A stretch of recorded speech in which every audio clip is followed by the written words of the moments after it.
그리고 이제 사도행전이라는 성경 과목을 이제 좀 오랜만에 개설을 했는데, 그래서 이번 학기에는 요 사도행전을 좀 충분히 읽으실 수 있는 그런 시간을 좀 가지시면 좋아요.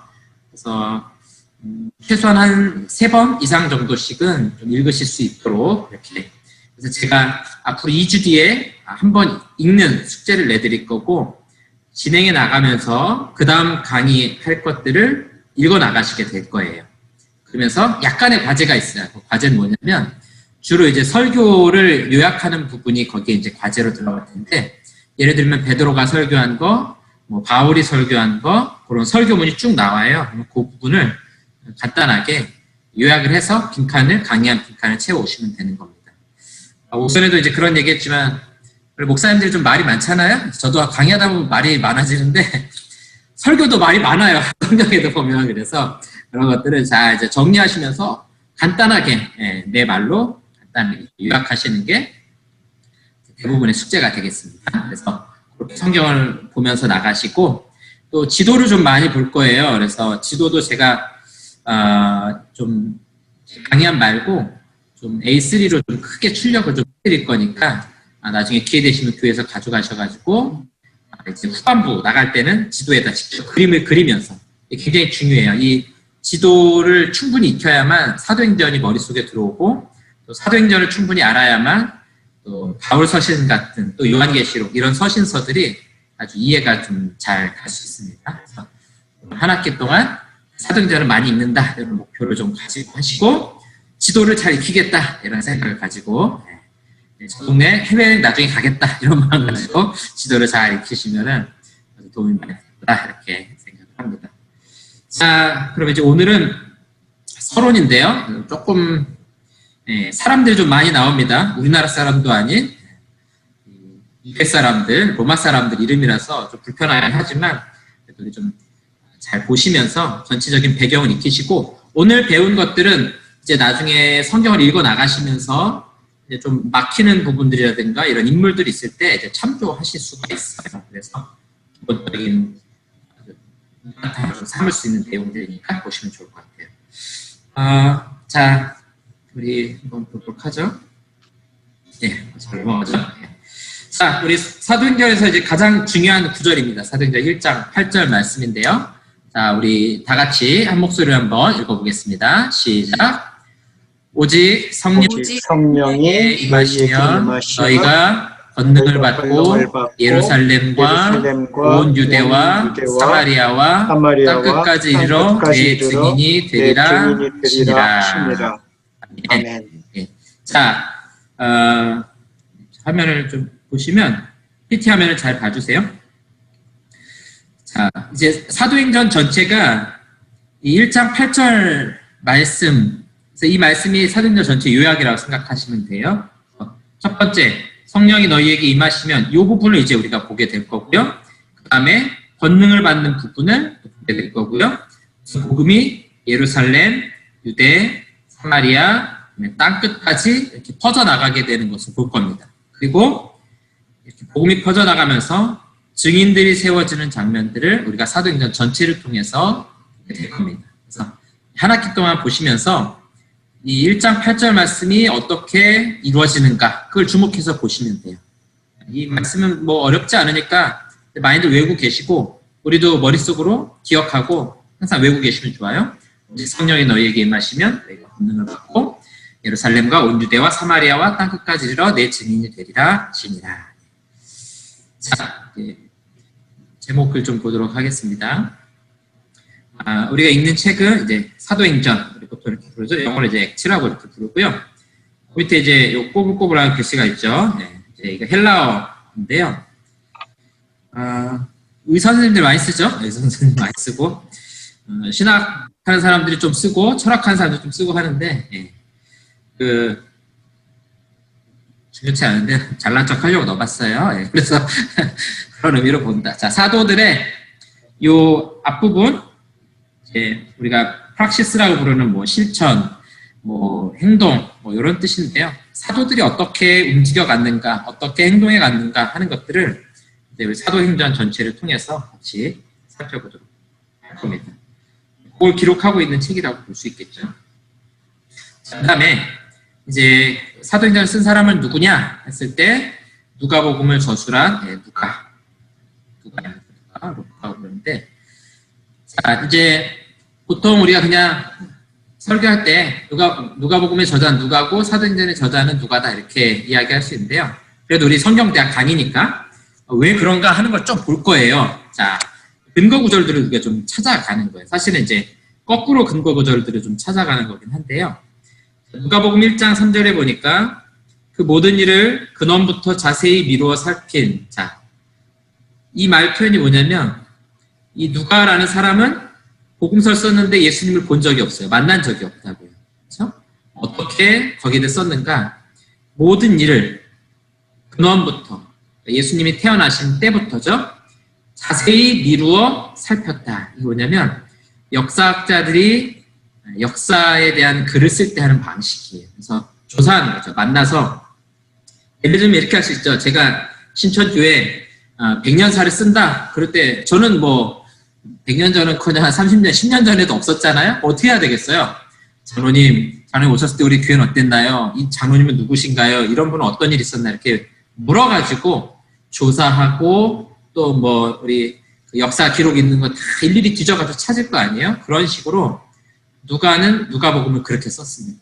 그래서 어떤 면에서 상당히 상세해요. 왜 그러냐면 직접 보고 들은 것보다 많은 사람들의 그 저술들, 그 다음에 그 사람들의 증언들을 다 종합해서 썼기 때문이에요. 자, 그런데 이거를 누구한테 쓰냐면 데오빌로 각하에게 썼다 이렇게 말하고 있어요. 사도행전에 보니까 이렇게 말하네요. 데오빌로요. 네, 어때요?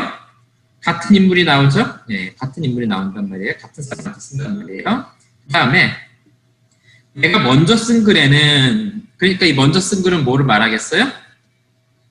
네, 누가복음을 말합니다. 그래서 이 사도행전을 쓴 사람은 누가였구나라는 것을 우리가 알게 되는 거죠. 학자들이 이런 식으로 이제 찾아가는 거예요. 우리도 이제 이왕 사도행전 한 학기 배웠으니까 왜 누가가 사도행전의 저자인가 하는 거는 이렇게 우리가 좀 찾을 수 있으면 좋겠죠. 여기 이제 정확하게 의도를 쓰고 있죠. 예수께서 행하시며 가르치시기를 시작하신부터, 이제 이건 누가복음에 그렇게 했다는 거죠. 택하신 사도들에게 성령으로 명하시고 승천하신 날까지를 기록하였노라. 그래서 그 뒷부분은 다 뭐에 대한 거예요? 누가복음에 대한. 그러니까 이 1장 3절부터는 뭐가 나오겠어요?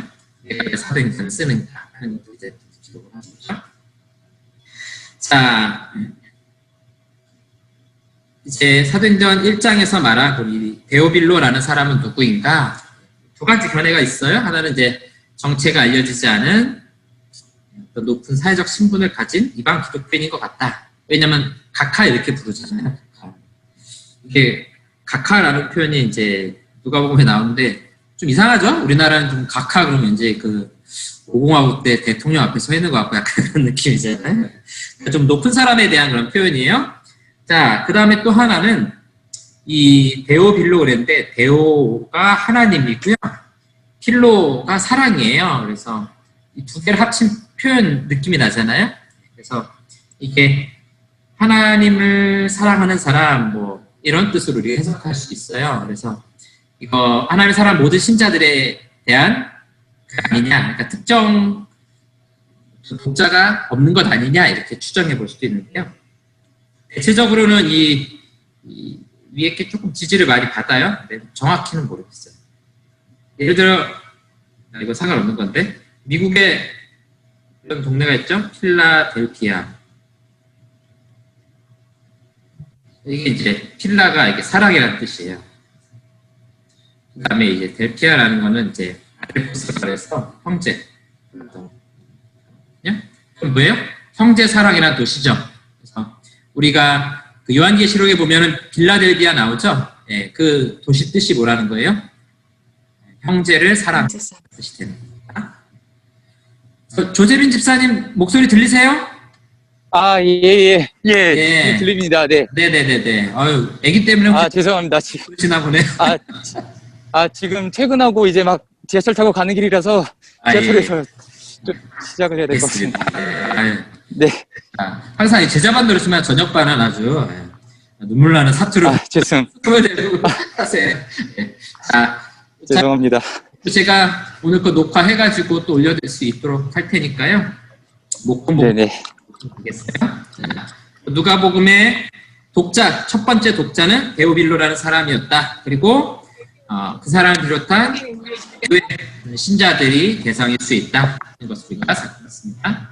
자, 그럼 이 누가라는 인물에 대해서 좀 우리가 살펴볼 겁니다. 누가는 이방인이었고요. 기본적으로 의사였던 것 같습니다. 골로새서 4장 4절에 보니까 사랑받는 의원 누가 이렇게 바울이 표현하고 있어요. 그리고 바울의 선교 여행 도중에 합류한 인물입니다. 자, 이제 사도행전 16장 11절에 보면 16장은 뭐가 있냐면은 바울이 환상을 봤어요. 마게도냐 사람이 건너와서 우리를 도우라 이렇게 환상을 봤어요. 우리는 좀 감이 잘 없어요. 감이 잘 없는데 이렇게 표현하면 돼요. 부산에서 열심히 복음 전하고 있는데 갑자기 밤에 대마도주가 그 일본 사람이 딱 나타나가지고 일본말로 못해가지고 건너서 도우라고 무슨 말인지 못해가지고 모르겠네요. 일본말로 거기 하지 말고 여기 대마도 와서 복음 좀 전해달라 이런 식으로 전했다는 거죠. 그러니까 이 굉장히 차이가 크죠. 한국에서 하느냐 아니면 일본으로 넘어가서 사역하느냐 그런 것처럼 이 16장에서는 이 유럽 땅 마게도냐 땅으로 건너가게 되는 장면입니다. 거기서 사도행전의 독특한 표현 하나가 이때 처음 나와요. 그게 뭐냐면 우리가 이런 표현 우리가 그 말은 뭐냐면 여기서부터는 이제 누가라는 인물이 합류하게 되었다는 거예요. 그래서 1인칭 복수 형태로 쓰는 거예요. 그 전까지 그냥 뭐 사도들이 이렇게 하다가 여기서부터는 우리가 그러면서 이제 한 동료가 돼서 뭔가 길을 가는 것처럼 쓰고 있어요. 그래서 선교여행 도중에 합류한 인물이다라는 것을 우리가 알 수 있습니다. 어떤 그 목사님 설교였나요? 강의였나요? 잘 모르겠는데 그런 얘기 하시더라고요. 바울이 이제 자기 몸에 가시가 있잖아요. 몸이 어디가 안 좋았잖아요. 아팠잖아요. 그래서 하나님께서 그런 바울을 위해서 이 이방인 의사를 붙여주셨다. 이런 이야기를 하더라고요. 그래서 뭐 그렇게 봐도 참 좋겠다 하는 생각이 좀 들었어요. 그런 연약함들을 좀 보완할 수 있는 인물을 붙여주셨다. 이렇게 우리 생각해 볼 수 있겠죠. 자, 의사니까 의학 용어에 굉장히 발달했죠. 뭐 예나 지금이나 의학을 공부하는 굉장히 똑똑하신 분들이니까 의사 선생님들 보면은 막 뭐 모르는 영어로 막 적잖아요. 한국말로 안 적고 영어로 적으시니까. 이제 학문에는 이제 통일성이 굉장히 중요하기 때문에 이제 그런 영어 쓰죠. 굉장히 똑똑한 거예요. 헬라어에 능통했습니다. 이 헬라어는 그리스어의 그리스어, 예, 이거 이제 그리스. 헬라라는 말이요. 그리스어로 자기들 그리스 이렇게 발음할 때 헬라가 됩니다. 그래서 신약 성경에 헬라어로 쓰여졌다, 이거 그리스어로 쓰여졌다라는 뜻입니다. 그다음에 바울이 이제 로마로 항해할 때 쓰는 용어들을 보면요, 굉장히 전문 지식인이었다는 것을 우리가 알 수 있습니다. 여기 이제 사도행전 27장, 28장에 가면 배를 타고 갈 때 거기서 쓰는 용어들이 굉장히 독특해요. 거의 오히려 우리들이 잘 못 알아듣는 그런 용어들이 있거든요. 이게 뭐냐면은 항해에 필요한 그런 용어들입니다. 굉장히 똑똑한 사람이죠. 자, 이제 누가복음의 배경들을 보면요, 저작 시기는 약 63년에서 65년경 쓰였다. 이제 복음서가 상당히 늦게 쓰여져요. 그때 어간에 이제 같이 쓰여지게 됩니다. 우리가 신약 성경은 마테마가 누가복음 이제 앞에 있잖아요. 그러니까 그게 굉장히 첫 번째 쓰여졌다 생각하는데 사실은 그렇지가 않고요. 대체적으로 이제 데살로니가 전후서라든가 아니면 이제 갈라디아서가 가장 먼저 쓰여져요. 한 35, 죄송해요. 47년 이런 정도 쓰여지고요. 쭉 서신서들이 쓰여지다가 한 60년대에서부터 70년대 사이에 마태, 마가, 누가복음 이런 복음서들이 쓰여집니다. 왜냐하면 예수님이 금방 오실 거라고 생각했어요. 그래서 성경을 쓸 필요가 없었습니다. 근데 예수님이 점점 안 오시는 거예요. 그러니까 이러다가 우리 예수님 본 사람 다 죽겠다 싶어가지고 그때부터 부랴부랴 복음서 써나가기 시작하는 겁니다. 예. 자, 이렇게 하다가 제일 마지막에 이제 90년대가 되면은 요한복음을 기록합니다. 요한복음 굉장히 늦게 기록했어요. 요한이 쓴 서신들 있죠? 그래서 요한복음, 요한 1, 2, 3서, 요한계시록 이런 책들은 다 이제 90년대 굉장히 쉽게 쓰여지게 됩니다. 자, 그다음에 장소는 어디인지 잘 모르겠어요. 이 사도행전이 쓰여진 장소는 잘 모르겠고요. 독자는 우리가 본 것처럼 데오빌로라는 확실한 독자가 있었고 이방 출신의 기독교인들이 가능성이 높습니다. 적어도 유대인들은 아니에요. 유대인에게 쓴 거는 대체적으로 아니고 누가복음도 마찬가지입니다. 누가복음도 누구에게 썼는가? 이방인에게 썼다. 이 차이는 굉장히 좀 클 수 있어요. 그 내적으로 들여다보면. 왜냐면은 그 유대인한테 쓴 게 아니기 때문에 유대인한테 별로 좋은 감정이 없어요. 좋은 얘기 쓴 이야기가 없습니다. 근데 유대인이 쓰면 다르겠죠. 그러니까 대표적인 경우가 마태예요. 마태는 자기가 유대인이기 때문에 유대인들을 좀 옹호하고 싶고 덮어주고 싶고 합니다. 그래서 좀 그런 식의 표현들을 좀 많이 쓰는 것을 볼 수 있습니다. 그러면 목사님, 네. 누가는 어느 나라 사람인 거는 모르는 거예요? 네, 그거는 정확히 모르는데 아마도 소아시아 출신일 가능성은 사실 높아요. 왜냐하면 거기 마게도냐 건너가기 전에 합류하기 때문에 거기쯤에서 만났을 가능성, 그러니까 주로 아마 이제 에베소에서 만났을 가능성이 제일 높아요. 네, 정확히 어딘지는 잘 모릅니다. 자, 하다가 궁금하신 거 있으면 질문하세요. 네. 오전반에는 질문을 안 하시더라고요. 그래서 나만 모르는 거 아닌가 이런 생각하고서 안 하시는데 네, 편안하게 질문하셔도 될 것 같아요. 아, 그리고 우리 지금 설교 시간 아닌 거 아시죠? 네, 강의이기 때문에 커피 드시고 커피 드셔도 되고 차 드셔도 되고 간식 드시면서 수업하셔도 됩니다. 최대한 편안하게 하시면 좋을 것 같아요. 자, 넘어가 보겠습니다. 이제 제가 말씀드린 것처럼 이제 지도가 많이 나올 거예요. 이게 제가 오전에는 PPT로 했는데 제가 지금 저녁에는 이거 아이패드 연결해서 하니까 글씨는 잘 써지는데 이게 쇼가 안 돼서 좀 아쉽네요. 자, 보시면 이제 이 지도가 이제 익숙해지셔야 돼요. 어느 동네인지는 아시겠죠? 자, 이제 세 개의 대륙이 지금 합쳐져 있죠. 보시면 요 위쪽으로가 우리가 보통 흔히 말하는 유럽이 되고요. 아래쪽에가 아프리카, 그다음에 요 끝에 좀 잘려 있는데 이쪽으로가 이제 아시아, 우리가 뭐 중동, 근동 이렇게 말하는 아시아가 돼요. 제가 용어 중에 이런 표현을 좀 쓸 거예요. 근동이다. 보시나 모르겠네. 근동. 그다음에 우리가 석유 많이 나는 나라를 중동 이렇게 부르잖아요. 그러니까 이게 뭐냐면은 유럽을 중심으로 가까운 동쪽이다. 조금 멀리 있는 동쪽이다. 그다음에 우리나라는 제일 멀잖아요. 그래서 극동이라고 부르잖아요. 뭐냐면은 유럽인들이 보기에 가장 멀리 있는 파이스트, 제일 멀리 있는 극동이다 이렇게 부르는 거예요. 그러니까 이런 용어들은 사실 유럽 중심의 용어들이에요. 그래서 좀 기분 나쁘긴 한데 그냥 학문적으로 다 통일해 쓰는 거니까 이해하면서 좀 같이 보도록 하겠습니다.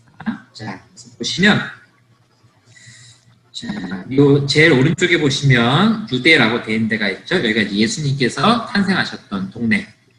되게 보이지도 않죠. 이렇게 하니까 아주 조그만한 동네에서 아주 시골 변두리에서 일어난 아주 작은 일이에요, 사실. 자, 이제 이게 복음이 전파되는 동네를 제가 좀 체크해 놓은 겁니다. 이제 수리아. 오늘날 우리가 시리아라고 부르는 나라예요. 다마스쿠스가 이제 수도죠. 성경에 나온 다메섹인데 아주 오래된 수도예요. 뭐 천년 됐죠. 우리나라 그 서울보다 훨씬 더 오래됐죠. 수리아. 그다음에 요 부분이 이게 지금 오늘날 터키인데 이 당시에는 이제 이걸 어떻게 불렀냐면은 조금 많이 뒤에 가면 나눠져서 나올 텐데요. 가운데를 중심으로 갈라디아라고 부르고요. 요 터키 제일 서쪽 이쪽을 우리가 아시아라고 보통 부르게 됩니다. 그다음에 여기 터키에서 유럽으로 건너가 보스포러스 해협을 건너서 가면은 여기서부터 유럽인데 이 위쪽을 마케도니아라고 부르고요. 아래쪽 아테네하고 고린도가 있는 지역을 아가야라고 부릅니다. 통상 이 지역을 유럽이다 이렇게 부르시면 되고요. 우리가 잘 아는 로마, 그다음에 제일 서쪽에 이쪽을 서바나라고 부릅니다. 이건 이제 스페인인데요. 스페인을 로마서에서 번역할 때 서바나라고 불러요. 그래서 바울이 이 서바나까지 갔을 것이다. 우리가 이렇게 추정해서 볼 수 있습니다. 그러니까 복음이 제일 시골 끝에서부터 시작해가지고 온 제국에 퍼져나가게 되는 것을 사도행전을 통해서 보게 되는 겁니다. 자, 이제 지도를 좀 잘 봐주세요. 보시면 이 지도에 있는 용어들이 좀 이제 점점 익숙해지셔야 됩니다. 그 뒷판에 있는 게 오늘날 지도고요. 요 가운데 이렇게 해놓은 게 이제 옛날 용어들을 제가 좀 붙여놓은 거거든요. 그래서 보시면 여기 오늘날 여기 시리아, 여기 요르단, 시리아네요. 여기 요 밑에가 여기가 나일강 있는 이집트. 그다음에 제일 왼쪽 위에 보면은 이탈리아라고 되어 있죠. 오늘날 이탈리아 이렇게 이런 나라들인데요. 자, 용어들을 좀, 목사님, 예. 목사님 지도 이제 나오네요. 아까 안 나왔었어요. 아, 그래요? 네. 자, 제가 좀 확대를 이제 지도 했습니다. 잘 나옵니다. 예, 예. 자, 이제 사도행전, 뭐, 구약도 그렇지만, 신약도 이게 재밌으려면 용어들이 익숙해야 돼요, 용어들이. 이름이 좀 익숙해야 재밌잖아요. 뭐, 이순신, 뭐, 세종대왕 이래야 재밌는데, 무슨, 뭐, 크세르크스 막 이러면 재미가 없어요. 용어가 다르니까.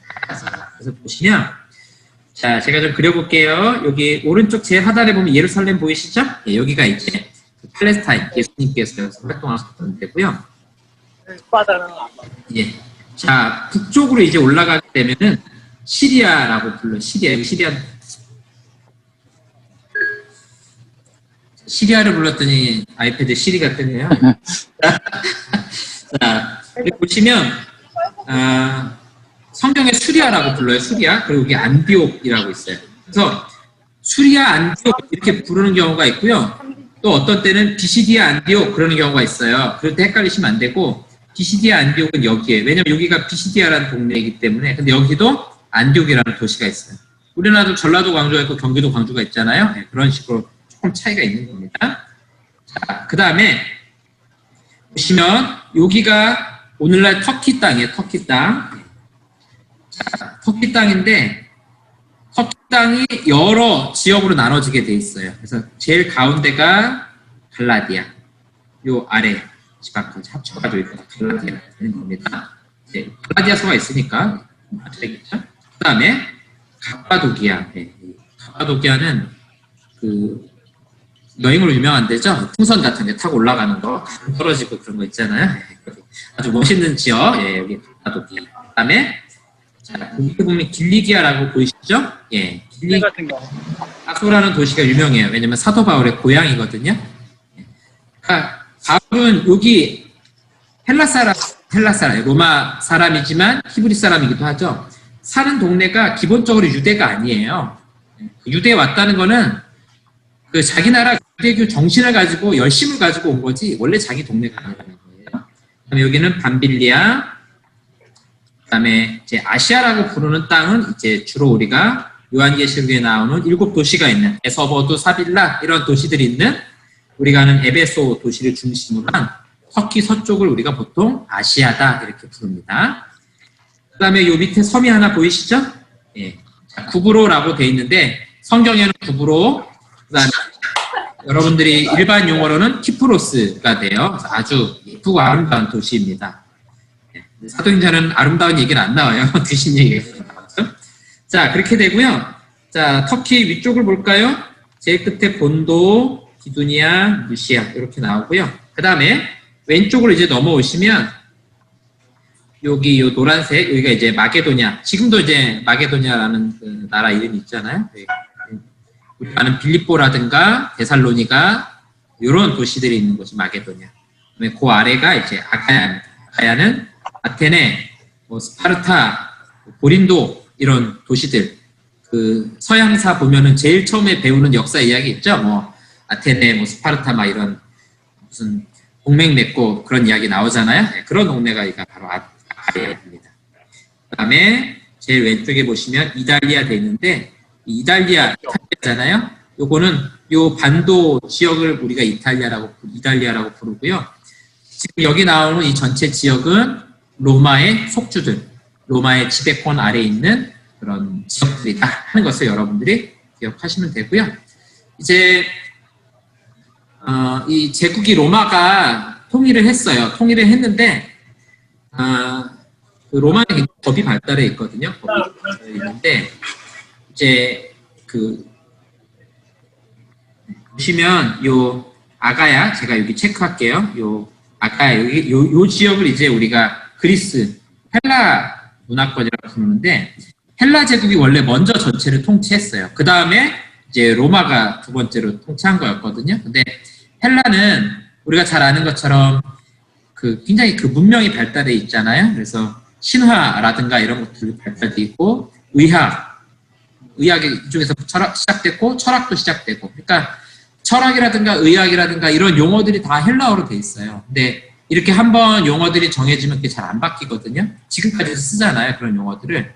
그 말은 뭐냐면, 로마가 제국을 지배했지만 문화라든가 정신사 이런 것들은 지배를 못하는 거예요. 통치는 하지만, 법적인 걸로는 통치는 하지만 문화에 있어서는 헬라 문화, 언어에 있어서도 헬라어가 훨씬 더 많이 쓰였다는 거죠. 그렇죠? 이 로마 언어인 라틴어는 상당히 이때도 쓰는 사람이 드물었고, 그 이후로도 사실은 이제 쓰이고 많이 안 쓰이잖아요. 그래서 문화권은 헬라 문화권이다. 언어도 헬라어를 많이 썼다. 그래서 신약 성경이 무슨 언어를 썼어요? 헬라어. 왜 그래요? 대부분 다 헬라어를 하는 거예요. 로마 라틴어는 일반인들은 못 쓰는 용어. 자, 그리고 이제 문화적 배경들을 여러분들이 기억하시면 되겠습니다. 자, 외우지 않으셔도 돼요. 뭐 서론인데 서론을 외울 필요는 없겠죠. 그냥 여러분들이 아 그렇구나 하고 넘어가 주시면 좋을 것 같아요. 자, 이제 이름이 이제부터 좀 많이 나와요. 그래서 오전반은 좀 혼미해가지고 다들 막 정신없이 들으시면 끝났어요. 네. 저녁반도 피곤해가지고 혼미하실 것 같은데, 자, 이 사람들 우리가 다 외울 필요는 없고요. 중요한 사람들, 이런 사람들이 있었다. 요것만 이제 기억하시면 될 것 같아요. 자, 보겠습니다. 보시면 이제 왼쪽에 로마 황제, 그 다음에 유대 지역, 그 다음에 성경의 사건 이렇게 연결할 거예요. 우리 관심은 항상 성경의 사건이잖아요. 그러니까 성경을 중심으로 이제 어떤 사람들이 있고 어떤 배경이 있었는가, 그걸 우리가 좀 보면 돼요. 볼까요? 예수님이 탄생할 당시에 헤롯 대왕, 이 대왕이라는 표현을 꼭 붙여야 돼요. 자, 로마 황제는요, 가이사 아구스도. 여러분 기억나시죠? 예수님의 아버지 요셉과 어머니 마리아가 호적하러 가잖아요. 그때 여러분 잘 기억해 보시면, 우리 어릴 때 성극 그런 거 했잖아요. 그러면은 뭐라 하냐면은 뭐 가이사 아구스도가 호적을 호적하라고 명을 내려가지고 막 이동하고 표현들 쓰잖아요. 거기서 말하는 가이사 아구스도가 뭐냐면은 이 가이사는 이거 시저, 영어로 시저 황제잖아요. 그걸 이제 한글로 표현하다 보니까 가이사가 이때 당시에 이제 황제였던 거고요. 그다음에 예수님께서 공생애를 시작하실 당시에는 유대 지역에는 이제 빌라도 총독이 통치하고 있었던 시기였고요. 그다음에 이제 교회 역사에 따라서 이제 우리가 좀 들어봤던 그런 유명한 사람들, 총독이라든가 왕이라든가 이런 사람들이 등장하게 됩니다. 그래서 이제 우리 성경인데 필요한 이런 사람들의 이름을 제가 좀 담아놨으니까 읽으시다가 요때 누구였지 궁금하시면 한번 보시면 돼요. 예를 들어서 여기 글라우디오 보이시죠? 예. 이게 성경에 사도행전에 나와요. 언제 나오냐면 흉년이 들 것입니다. 이렇게 예언을 하거든요. 그리고 실제 흉년이 들었다는 기록을 할 때 로마 황제가 그때 글라우디오 때 이런 표현을 쓰거든요. 예. 그냥 성경을 쭉 읽어나가면은 무심결에 그냥 넘어가는 거예요. 근데 조금 관심 있게 보시면 이 사람은 누굴까 한번 찾아보면 이때쯤 황제였구나라는 걸 우리가 알 수 있어요. 41년도부터 54년도까지 통치했던 황제다. 네, 이런 황제들이 그냥 있었다 정도만 우리가 아시면 되고요. 나중에 이제 읽으시다가 궁금하시면은 앞으로 넘겨가지고 참조하시면 되겠습니다. 네, 이 도표는 이문범 교수님이라고 굉장히 유명하신 성경지리 교수님 계신데, 신약에 대한 지도와 그런 자료 책을 내신 게 있어요. 거기 자료가 잘 돼 있어서 제가 좀 정리했습니다. 제가 다 한 거 아닙니다. 책에서 많이 참조했으니까 이렇게 이해하시면 되겠어요. 자, 그 다음에 이제 가장 우리를 혼미하게 만드는 게 바로 이 헤롯 가문입니다. 헤롯 가문. 헤롯이 성경에 무지하게 많이 나오거든요. 예수님 태어날 당시에도 헤롯이었고, 그 다음에 예수님이 성장했는데도 또 헤롯이 있어요. 사도행전 나오는데 또 헤롯이 있어요. 죽지 않는 불사신인가 이렇게 생각할 수 있는데, 우리로 표현하면 이제 성이 강씨이고 그다음에 이제 이름이 막 붙는 거예요. 그런 식으로 굉장히 많은 사람들이 나옵니다. 자 보시면 이제 우리가 주목할 사람은 여기 주황색으로 되어 있는 사람들이고요. 여기 있는 이 헤롯 대왕, 헤롯 대왕, 이 헤롯은 요 헤롯은 대왕이라고 불러요. 거의 뭐 족보의 고조 할아버지라고 부를 수 있기 때문에 그래서 요 예수님 태어났을 당시에 동방에서 박사들이 오죠. 그리고 어디로 가요? 예루살렘 성 안으로 들어간단 말이에요. 그래서 사람들만 놀래서 어디서 왔습니까? 그랬더니 주책맞게 유대인의 왕이 있는데 유대인의 왕으로 나시니까 어디 계시냐? 네? 막 발칵 뒤집힌 거죠. 왕이 있는데 그때가 헤롯입니다. 이 헤롯 대왕이에요. 그 다음에 그 애굽에 내려갔다가 다시 올라오시잖아요. 그때 헤롯은 또 달라요. 네. 헤롯은 또 아켈라오고요. 요 세 명의 헤롯이 그 팔레스타인 지방을 나눠서 다스리게 됩니다. 그 다음에 여기 헤롯 아그리파 1세 이 사람이 이제 사도행전에 들어가면 본격적으로 나오는 헤롯. 그 다음에 헤롯 아그리파 2세는 바울이 나오는 헤롯. 혼미하죠? 이제 많은 사람들이 나올 거예요. 그 다음에 보시면 헤로디아가 나오죠. 헤로디아가 이제 뒤에 나올 텐데 빌립 1세하고 결혼했다가 헤어지고 다시 헤롯 안티파스에게 다시 결혼합니다. 그래서 첫 번째 남편, 두 번째 남편. 이거 보고 이제 혼낸 사람이 세례 요한인 거예요. 세례 요한. 네. 자, 헤롯이 아주 많죠. 아주 정신이 없습니다. 정신이 없고요. 여기 그 좀 막장 족보도 좀 많이 있어요. 뭐 희한한 거 많이 나옵니다. 이제 이 정도만. 마스크를 착용하세요. 자, 한번 넘어가 보겠습니다. 자, 이 헤롯에 대해서 정리를 좀 해보고 넘어가 보겠습니다. 자, 먼저 헤롯 대왕. 우리가 제일 잘 아는 사람이죠. 예수님 탄생할 당시에 베들레헴에서 2살 이하의 아이들을 다 죽인 잔인한 왕이었죠. 자, 이 사람은 굉장히 정치적이에요. 그래서 이제 로마 황제가 등극할 때 좋은 친분 관계를, 정치적인 관계를 유지해가지고 팔레스타인, 이 유대 땅 전체를 다스리는 분봉왕이죠. 근데 이 사람의 치명적인 문제가 있어요. 헤롯 가문의 가장 치명적인 문제는 이두메 출신입니다.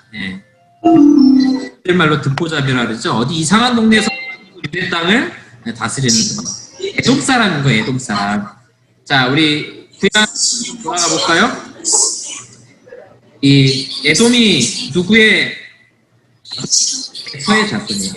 에서와 서로 안 좋았던 야곱. 그러니까 유대인들에게 있어서 이두메 사람들은 좋은 관계를 맺을 이유가 없어요. 그 다음에 더 결정적인 건 뭐냐면은 애굽에서 이렇게 출애굽했다가 이렇게 광야를 돌아갈 때 에돔이 가로막고 있었거든요. 근데 에돔 사람들이 이스라엘 사람들이 우리 좀 지나가게 해주세요. 그랬더니 안 돼. 돌아가. 그랬단 말이에요. 진짜 돌아가라. 그래가지고 이렇게 돌아가거든요. 기분 나쁜 거죠. 생각해보면은 저 인간들 때문에 우리가 더 고생했다 이런 생각하니까 이 이두메, 에돔 사람들하고는 좋을 일이 없습니다. 그러니까 유대인들에게 환영 못 받는 거예요. 일본 사람 와가지고 대통령 후보 나오면 여러분 기분 좋게 찍으시겠어요? 기본적으로 그런 감정이 안 되는 거나 마찬가지입니다. 그래서 이 유대인들의 마음을 얻기 위해서 했던 게 뭐냐면 유대인들이 제일 좋아하고 아끼는 성전을 건축하는 거예요. 성전을 다시금 멋지게 재건해가지고 유대인들의 마음을 얻으려고 하는 거죠. 그래서 성전 재건을 하는 거죠. 자, 그 다음에 이제 보시면 지도를 좀 보세요. 헤롯이 죽은다. 헤롯 대왕님께서 죽으신 다음에 이제 자식들에게 나눠주는 겁니다. 어떻게 나눠주느냐? 보시면 이제 제일 좋은 땅 있을 거 아니에요, 그렇죠? 알짜배기 강남을 이제 누구를 줄 것인가 할 때 이제 아켈라오가 받게 됩니다. 그래서 유대 이쯤에 이제 조금 더 내려오면 좋을 것 같고요. 사마리아 중간까지 성전도 있고요. 아주 좋은 데잖아요. 이를 갖게 된 거고요. 그다음에 요 갈릴리. 자, 갈릴리 그러면 성경에 굉장히 많이 나와요. 갈릴리는 기본적으로 시골이에요, 시골. 네, 별로 먹을 게 없다는 거죠, 여기는. 나올 만한 게 별로 없는 거예요. 그러니까 여기는 이제 안티파스가 갖게 됐고요. 그 다음에 이제 제일 끝에 변방에 여기를 이제 헤롯 빌립이라는 사람이 이두레와 드라고니스를 갖게 됩니다. 이 표현은 사도행전에도 나옵니다. 나중에 보시면서 어디에 이 동네 표현이 나오나 한번 보세요. 그다음에 이 녹색은 다 시리아의 속주들이다. 여러분들이 기억하실 건 뭐냐면 헤롯 대왕이 죽은 다음에 이 세 의해서 나눠졌다. 요거만 그냥 기억해 주시면 좋을 것 같아요. 그리고 지역마다 통치하는 사람이 조금 달랐다. 이렇게만 여러분들이 이해하시면 좋을 것 같아요. 자, 그 다음에 헤롯 안티파스라는 사람을 좀 살펴볼 건데요. 자, 여기 볼까요? 안티파스는 갈릴리 통치했던 사람이네요. 그쵸? 네, 자, 이렇게 기억하시고요. 자, 헤롯 대왕 죽은 다음에 이제 세 지역으로 나눌 때 갈릴리와 베레아 지역의 분봉왕이었다. 이 사람은 세례 요한에게 책망받은 사람이에요. 자, 우리 좀 아까 돌이켜볼까요? 여기 보시니까 헤롯 안티파스 뭐였어요? 재혼한 사람이었거든요. 근데 이게 단순한 재혼이 아닌 거죠. 정치적인 목적에 의한 재혼이었어요. 그래서 세례 요한이 이거를 책망을 했다고 해요. 자, 그러니까 세례 요한 책망할 때 제일 기분 나빴던 사람이 누구겠어요? 배경음악이 나오면 좋은데 제가 배경음악 못 따라하겠네요. 이 복수에 관한 배경음악일 때 딱 나와줘야 되는데, 그래서 이 헤로디아가 기분 나쁜 거죠. 왜냐하면 결국 자기가 이 지금 결혼한 그 헤롯의 그 형하고 원래 결혼했다가 다시 결혼한 거잖아요. 그러니까 기분 나쁜 거죠. 그래서 두고 보자, 한 번만 걸려봐라 이러고 있는데 마침 또 살로메가 춤을 예쁘게 춰가지고 이 추식 맞은 헤롯이 내가 나라의 절반이나 주겠다 이런 망언을 해가지고 결국은 세례 요한이 죽게 되죠. 이 사건이 바로 헤롯 안티파스에게서 일어난 사건이다. 예수님도 여우라고 이렇게 책망을 했죠. 어떤 인물인지 우리가 좀 이제 알 수 있을 것 같아요. 자, 이 예수님께서 본디오 빌라도에게 잡히셨을 때 그때 헤롯 왕에게도 보내지잖아요. 그게 이제 헤롯 안티파스입니다. 그러니까 이 헤롯은 세례 요한을 죽이기도 했던 인물이었고 예수님을 재판할 때, 그래서 그 여러분 성경 기억나세요? 빌라도하고 헤롯이 평소에는 원수였는데 그날의 친구가 되었더라. 예수님 잡을 때. 이게 이제 특징이 이럴 때 이제 친해지는 거죠. 자, 그 다음에 사도들도 이제 한 번씩 언급하고요. 그 정도만 보면 될 것 같아요. 자, 그 다음에 헤롯 아켈라오. 자, 아켈라오가 어느 땅이었나 좀 보겠습니다. 우리가 잘 아는 가장 중요한 이 유대 땅을 통치하고 있던 사람이 바로 아켈라오입니다. 제일 좋은 땅을 다스렸는데요. 이 사람은 조금 폭동이 좀 심했어요. 그래서 그 예수님이 아기일 때 이제 요셉과 마리아에게 천사가 나타나서 돌아오라고 하잖아요. 이제 유대 땅으로. 근데 이제 무서워서 꿈의 지시를 받고 나사렛이라는 동네로 가겠어요. 이 헤롯 아켈라오가 워낙 폭정이 심하니까 유대 땅으로 못 가는 거예요. 그래서 어디로 가는 거예요? 나사렛. 갈릴리에 있는 나사렛으로 가서 살게 되는 겁니다. 그 참고로 말씀드리면 태어난 동네는 베들레헴에서 태어나지만 나사렛이 주로 크시잖아요. 근데 아마도 조금 성장하면서 가버나움에서 주로 사셨던 것 같아요. 그래서 그 복음서에 보면은 주로 가버나움에서 많이 활동을 하시거든요. 그래서 나사렛은 아주 어릴 때만 자란 동네이고 주로 이제 크면서 활동했던 동네는 가버나움이다. 이렇게 여러분들이 이해하시면 좋을 것 같아요. 자, 근데 이 사람이 이제 오래는 못했어요. 10년 정도 했다가 강제로 폐위가 됩니다. 폭정이 강하니까 결국 이 로마로 이런 원성을 돌리게 돼 있거든요. 그래서 이제 금방 폐위가 되고요. 이 지역 전체가 로마 총독 체제로 전체적으로 들어가게 빌라도가 이제 거의 목사님, 네, 가버나움은 네. 그 헤롯 빌립이 통치했던 그 동네인가요? 아, 가버나움은 여기 갈릴리 바닷가 있습니다. 여기 딱 나오네요. 예. 자. 갈릴리 바닷가 안티파스가 다스리던 데죠. 동쪽이잖아요. 갈릴리에 속하나요? 가버나움이요? 네. 예, 가버나움은 여기 보시면 가버나움은 이 갈릴리 바닷가에 있는 도시예요. 예, 바닷가 도시고. 그러니까 그게 지금 예, 그 지도에 보면 예, 안티바스가 한 곳하고 네, 빌립이 통치한 곳하고 네, 갈릴리 호수를 접경으로 갈리잖아요. 예, 그러니까 가버나움은 갈릴리 서쪽에 동쪽에 있는 동네, 동북쪽에 있는 동네 아닌가요? 아니, 가버나움은 그냥 북쪽이고요. 그러니까 빌립이 통치했던 곳인가요? 필립은 서북쪽, 동북쪽에 해당되죠. 그러니까 그러니까 빌립이 통치한 그 안에 가버나움이 있지 않나요? 아니에요. 아니에요? 네, 갈릴리에 속해 있어요. 갈릴리 쪽에. 예? 안티파스가 다스린 그러니까 갈릴리 쪽에 속해 있는 도시. 가버나움이 갈릴리에 속하는 거예요? 예, 그 갈릴리에 안티파스 속해 쪽에? 있어요. 예, 맞아요. 예.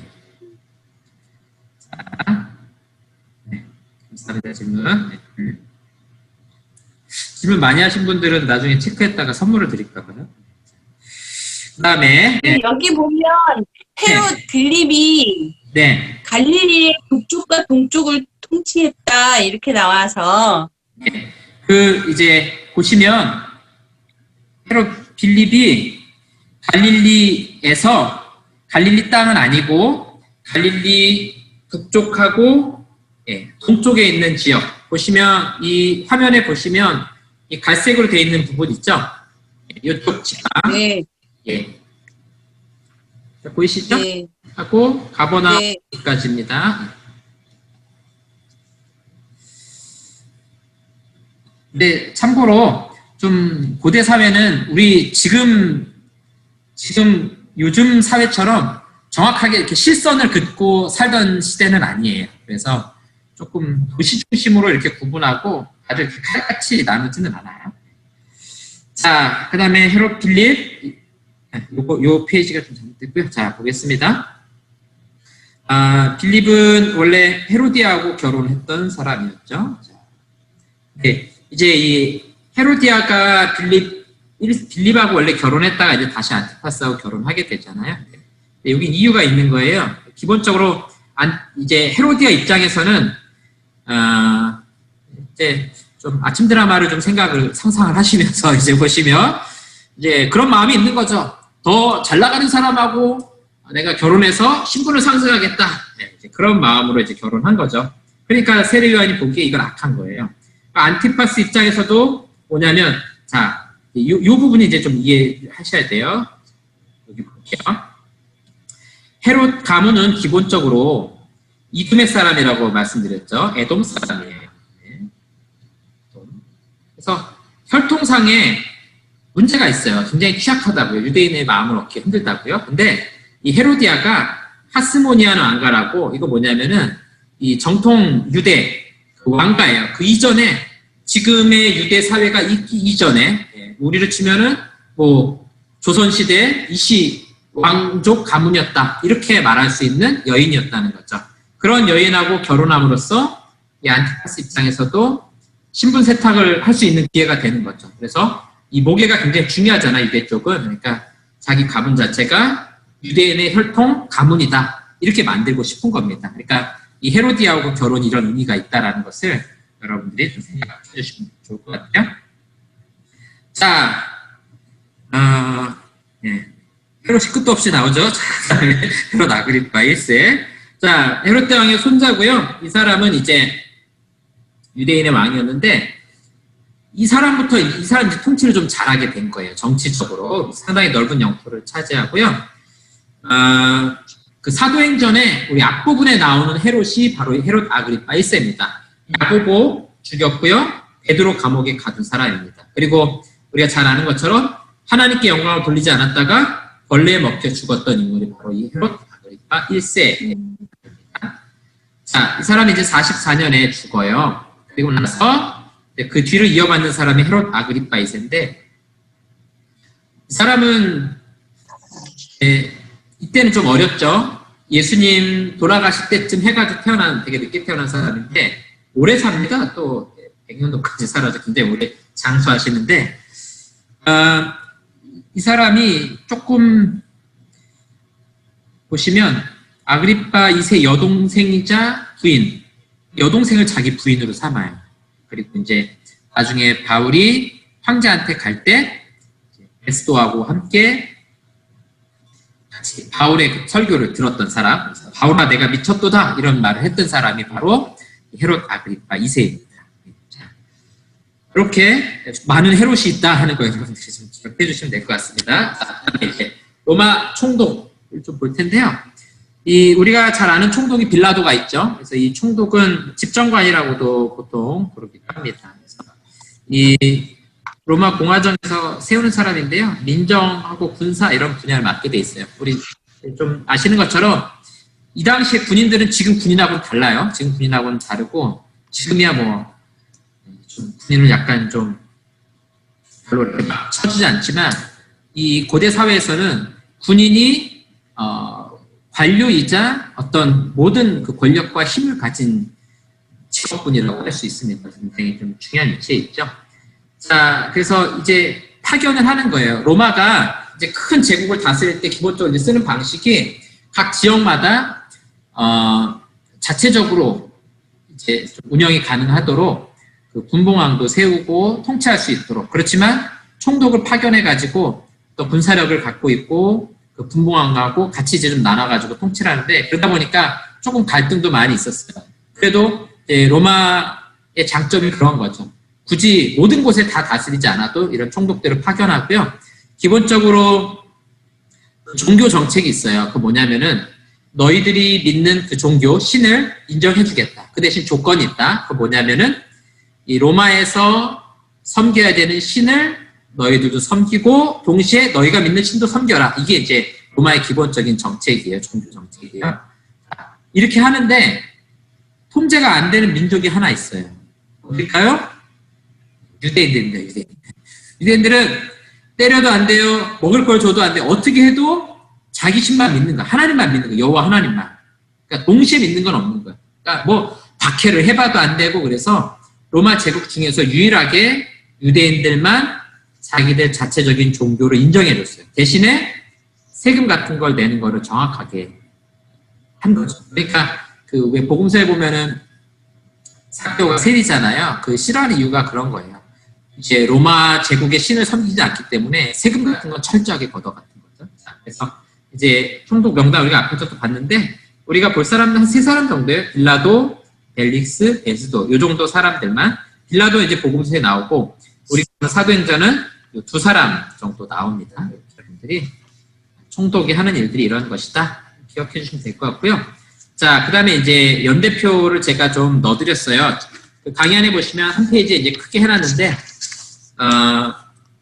네, 연대표 작성에 있어서 이제 조금 어려운 점은 그 예수님의 탄생 시기가 조금 애매해요. 그래서 보통 우리가 AD하고 BC 나눌 때 예수님의 탄생을 기준으로 이렇게 나눈다고 우리가 이제 알고 있잖아요. 대체적으로 맞는데 조금 정확하지는 않아요. 그래서 예수님이 탄생 시기를 보통 2개 정도로 봐요. BC 한 6년 정도로 보는 견해가 있고, 네, 우리나라는 주로 이제 4년, BC 4년 정도를 견해로 보고 있어요.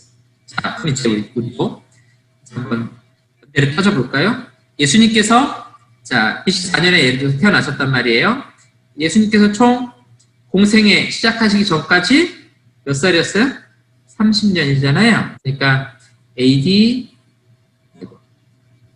한 26년 정도가 예수님께서 이제 공생애를 시작하신 때가 되겠죠. 그 다음에 공생애가 3년이니까 예수님께서 돌아가신 때는 언제겠어요? 29년. 그러면은 뭐 혹은 30년 요 정도 된다고 볼 수 있어요. 자, 여기 보시면 또는 30년 이렇게 돼 있죠. 예, 요게 뭘 기준으로 해요? BC 4년을 기준으로 이렇게 나오게 되는 거예요. 이렇게 연도를 따시면 돼요. 그 다음에 이 뒤에 나오는 연도는 비교적 정확합니다. 이거는 사도행전 보면 거의 알 수 있어요. 또 바울이 또 친절하게 내가 어디 가서 몇 년 있었다 이런 얘기도 막 해주거든요. 갈라디아서 보면은 화가 나가지고 그런 얘기 막 하거든요. 그래서 그런 것들을 가지고 우리가 추정해 보면은 여기 있는 연도가 비교적 정확한 연도라는 것을 우리가 이제 알 수 있습니다. 자, 요건 이제 여러분들이 참고 자료를 두셨다가 보시면 될 것 같아요. 자, 그 다음에 이제 요것도 참고 자료예요. 사도행전에 보면 여러 번의 설교가 나옵니다. 이게 이제 제가 넣어놓은 거는 이제 우리가 과제로 해야 될 이제 설교문을 좀 정리하는 부분들이 있어요. 여러분들이 그거 정리하실 때 이 내용을 좀 참조하셔가지고 정리하시면 좋을 것 같습니다. 자, 그리고 사도행전에 이제 여러 번의 환상이 나옵니다. 오늘 서론이기 때문에 전체적으로 이런 내용들이 좀 들어있다 이렇게 정리를 하겠습니다.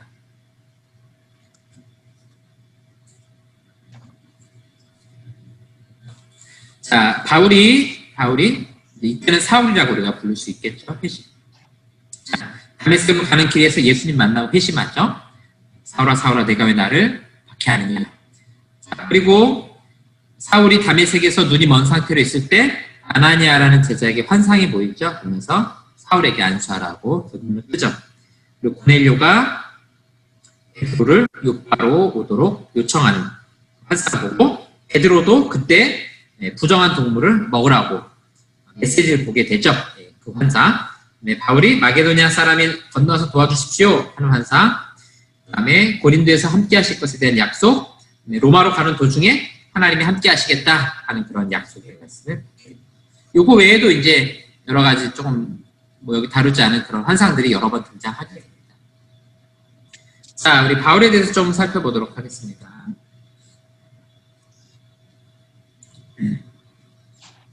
바울은 어떤 사람인가? 길리기아 다소 사람이다. 이렇게 성경이 이야기하고 있습니다. 여러분 그 앞에 지도 우리 아까 봤죠? 길리기아는 터키 남쪽 지방이에요.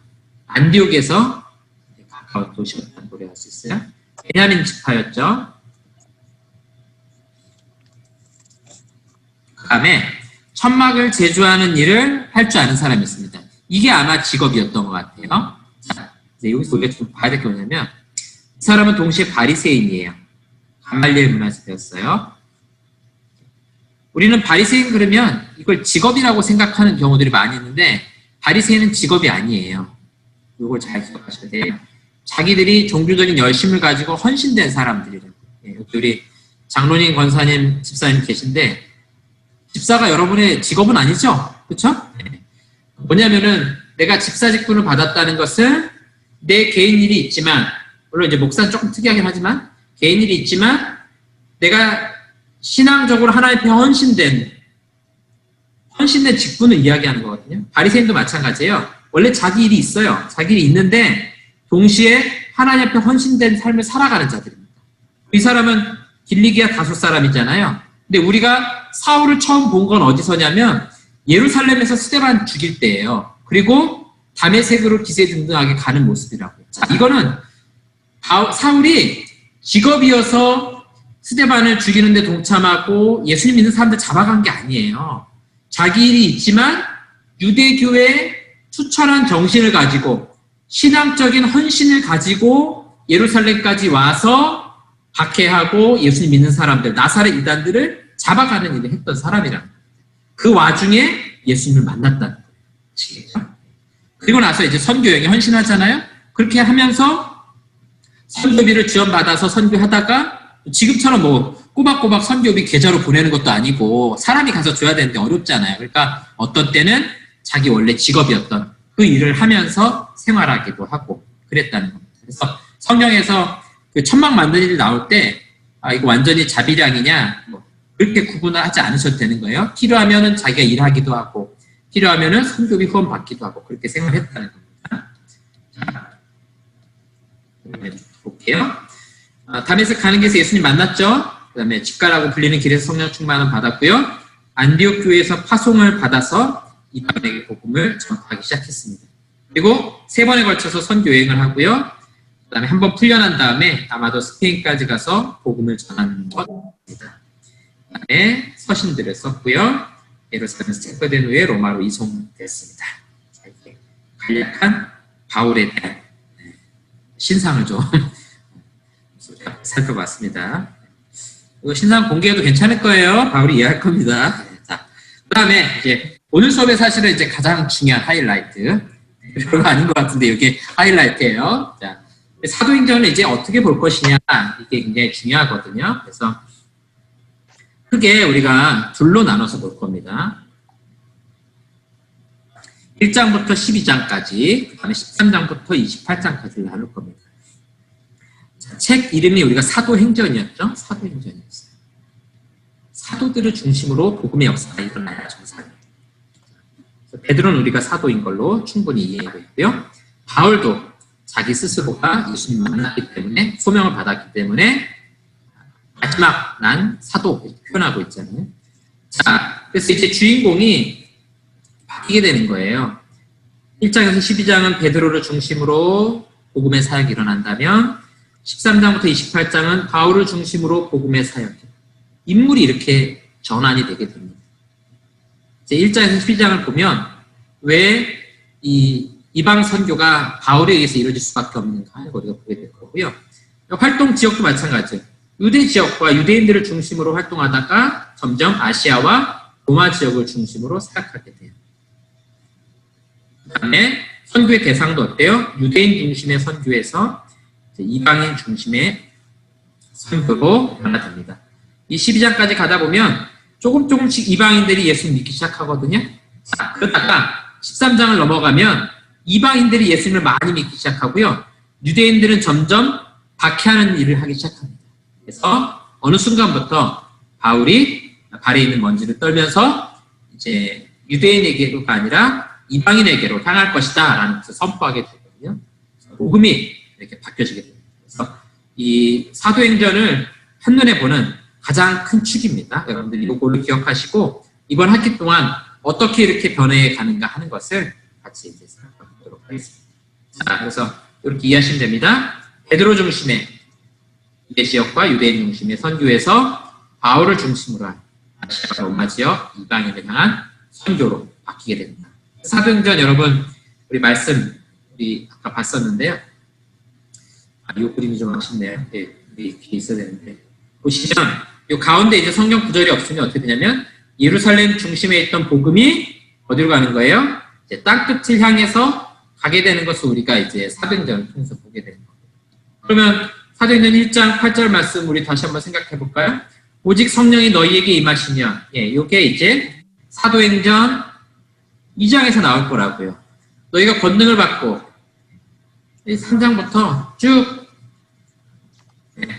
5장 이런 데까지 어떻게 권능 임하는지를 보게 됩니다. 그 다음부터 이제 예루살렘, 박해를 통해서 유대, 사마리아, 땅끝까지 복음이 계속해서 전파되는 것을 우리가 사도행전을 통해서 볼 수 있습니다. 그래서 사도행전 전체는 사도행전 1장 8절 말씀이 어떻게 성취되고 이루어지는지를 우리에게 보여준다 하는 겁니다. 그래서 사도행전을 보시면서 이 관점을 가지고 보시는 거예요.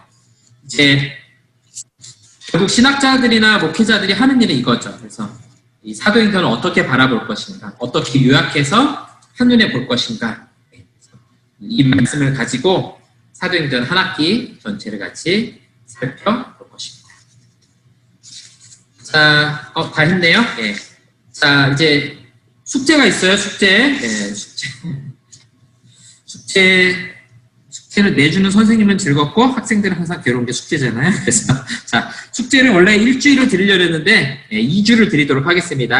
앞으로 2주 동안 여러분들이 뭘 하시면 되냐면 여러분들 강의한 12쪽하고 13쪽에 보시면 이제 1장부터 28장까지 제가 빈칸을 해놨어요. 여기다가 여러분들이 이제 사도행전을 읽으시면서 간단하게 한 줄 혹은 두 줄로 정리를 하시면 돼요. 예를 들어서 사도행전 1장이다. 그러면은 예수님의 승천과 12번째 사도를 선출한 뭐 이런 식으로 여러분들이 각자 읽으시고 내 말로 정리를 하셔야 돼요. 이게 중요합니다. 그래서 제가 떠드리는 물을 마시는 것보다 더 맛있는 거는 내가 우물에 수레박을 넣어가지고 길어서 마시는 게 진짜 맛있는 겁니다. 그거를 여러분들이 하셔야 돼요. 아시겠죠? 성경대학은 그래서 들으시는 거예요. 내가 성경을 잘 볼 수 있도록 옆에서 가이드를 해드리는 거지 저희 아들 밥 먹이듯이 그렇게 입에다 넣어드리는 거 아니니까 여러분들이 직접 해보시는 겁니다. 그래서 2주 동안 시간을 드릴 테니까 하루에 2장씩만 읽으시면 돼요. 그렇죠? 쿠메전 말대로 참 쉽죠? 자, 하루에 2장 읽어서 요약을 해서 집어넣으시고 2주 뒤에는 여러분들 이걸 하셔가지고 사진을 찍어서 저한테 보내주시는 겁니다. 자, 그러면은 앞으로 2주 내에 사도행전을 1독 하시겠죠? 그리고 네. 오늘 수업이 끝나면은 다음 주에 해야 될 수업 그 자료를 PDF로 올려드릴 거예요. 그럼 뭘 하시면 되냐면 거기에 성경 본문이 나와요. 그래서 강의 안에는 성경 본문이 쭉 나오고 거기에 대한 이제 해설이 나오고 지도 자료가 나오거든요. 그래서 거기는 성경을 쭉 읽어 나가시는 거예요. 그럼 수업을 따라가시면은 1독을 한 번 더 하실 수 있어요. 그렇죠? 그럼 2독이 되는 거고 여러분들이 이제 하시면서 조금 더 열심을 가지고 한두 번 더 읽으셔서 최소한 3번 이상 여러분들이 읽으시면은 아주 이해가 잘 되십니다. 자, 여러분들 그 강의 안에는 제일 마지막에 보면은 14쪽에 보면은 이제 그 세부 개요가 나와 있어요. 그래서 목차가 있으니까 여러분들이 그거 보시면서 좀 구분을, 요게 이제 제가 강의안 올려드릴, 파일 올려드릴 자료들입니다. 그래서 여러분들이 이걸 잘 보시면 되고요. 자, 그다음에 그 지도 보이시죠, 여러분? 지도 보이시나요? 안 보이세요? 네. 네, 보여요. 이제 보이시죠? 예, 자, 이제 이번 사도행전 수업을 할 동안은 여러분들이 이제 그림을 저하고 이제 같이 지도를 그리실 거예요. 저하고 같이 그릴 건데 제가 지도를 크게 A3에다가 좀 뽑아 드릴 거예요. 또 하나당 한 2장 정도씩 드릴 건데 여러분들이 집에서 한번 그려보시고 그 다음에 수업 때 한번 그려보시고 더 좋은 거는 수업 끝나고 나서 한 번 더 여러분들이 좀 시간을 가지고 차분히 그려보시면 굉장히 좋습니다. 그래서 1, 2, 3차 선교여행 그 다음에 로마로 가는 길 정도는 성경을 안 보고 그리실 수 있으면 제일 좋아요. 어떻게 그립니까? 이렇게 하시잖아요. 해보시면 그려집니다. 그래서 이제 간단하게 그릴 수가 있어요. 1차 선교여행 그러면은 이렇게 갔다가 돌아오는 여정 이런 식으로 나오거든요. 2차는 조금 다르죠. 이렇게 갔다가 이렇게 오는. 그다음에 3차는 또 좀 다르죠. 이렇게 갔다가 그대로 오면서 이렇게 해안 따라오다가 올라오고. 그다음에 마지막에 로마로 가는 길은 이렇게 따라가다가 풍랑을 맞고 쭉 올라가요. 심하지 않습니다. 그래서 여러분들이 차분히 그려가다 보면은 이게 좀 이해가 되세요. 그래서 아마 지도 한 3번 정도 이렇게 차분히 저랑 같이 그리시다 보면은 잘 이해가 갈 거고요.